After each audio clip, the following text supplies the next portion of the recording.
হলুদের পরিমাণ একটু কমই দেব, কারণ শসার আইটেম, পেঁপের আইটেম এগুলোতে হলুদ বেশি দিলে আসলে ভালো লাগে না। তো হলুদটা পরিমাণ মতো দিয়ে আমি এখন খুব ভালোভাবে শসা আর আলুটাকে ভাজবো। আর আলুটা যেহেতু মানে একটু দেরিতে সিদ্ধ হয়, এই কারণে আমি আলুটা আগে একটু ভেজে নিয়েছি। আর শসা যেহেতু খুব তাড়াতাড়ি সিদ্ধ হয়, তাই শসাটা একটু আলু ভাজার পরে দিয়েছি।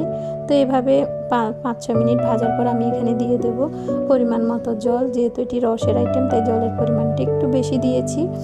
দিয়ে এবার আমি এখানে দিয়ে দেব কাঁচামরিচ। তো আমি এই রান্নাটাতে কোনো প্রকার গুঁড়ো মরিচ ব্যবহার করি না, তবে আপনারা যদি ঝাল পছন্দ করেন তাহলে আপনারা গুঁড়ো মরিচ ব্যবহার করতে পারেন, কিন্তু এই আইটেমটা কাঁচামরিচ দিয়ে বেশি ভালো লাগে।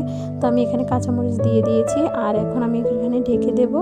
আর ঢেকে ঢেকে রান্না করবো, আর কিছুক্ষণ পর পর এভাবে নেড়ে চেড়ে দিব। তো এই যে আমার আলুগুলো কিন্তু সিদ্ধ হয়ে গেছে প্রায়।